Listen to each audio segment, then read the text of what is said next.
Okay, so continuing with this problem, we recognize that S of t is going to be equal to 0 when it hits the ground.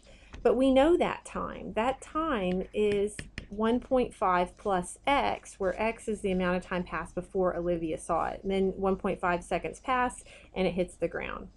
So S of 1.5 plus x, just plugging that into our equation that we had, this S naught minus 4.9 t squared, is just going to be equal to S naught minus 4.9 times 1.5 plus x squared, and that's going to be equal to 0 because it hits the ground at that time, so the position is 0.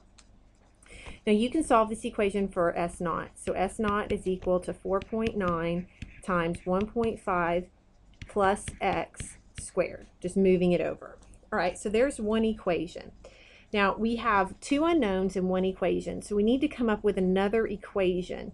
Now the other information that we have not used is the fact that when Olivia saw the bucket, she was 47.5 meters above the ground. Well, that's another position thing, and the when that it occurred was exactly at x, because that was the time passed before Olivia saw it. So at the moment that she sees it, S of x, that will be equal to S naught minus 4.9 times x squared, so just put x in.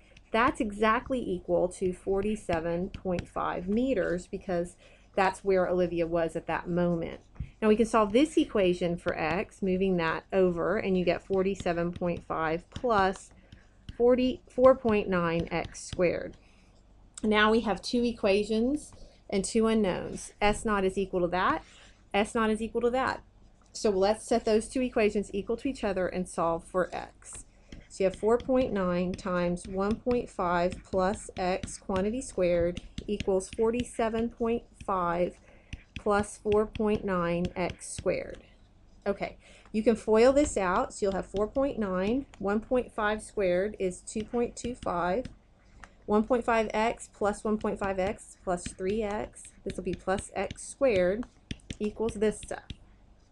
And you should be feeling pretty happy because you're going to see that the x squareds are going to cancel. It's just going to be a linear problem. Now we'll use the distributive property here. 4.9 times 2.25 is 11.025 plus 14.7x plus 4.9x squared is equal to 47.5 plus 4.9x squared. And so you have those on either side, so those just cancel out. We just have to solve for x here.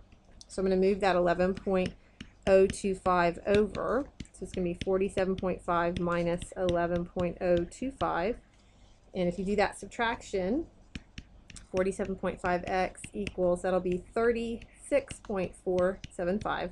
I did this ahead of time on my calculator. Then I divide both sides by 14.7, and I get x equals 2.48. So that's how much time passed when before Olivia saw the bucket. So whoever he was 2.4 seconds he had dropped it 2.48 seconds ahead of time. So now you can put that 2.48 in either of these equations to find your initial height. It doesn't matter which one you choose. Let's choose this second one. So 47.5 plus 4.9x squared. So S naught will be equal to 47.5 plus 4.9 times x, which is 2.48 squared. And if you type that into your calculator, 47.5 plus 4.9 times 2.48 squared it equals 77.6. I remember getting a different number. I wonder if I typed something in wrong. Just okay, 47.5 plus 4.9 times 2.48 squared. All right, whatever, 77.6, which is, that's, what floor would that be on? Well, if you divide that by 5, you're right at about the 15th floor. So 77.6 divided by 5 is about the 15th, right halfway between on the 15th floor. Oh, that's it on time.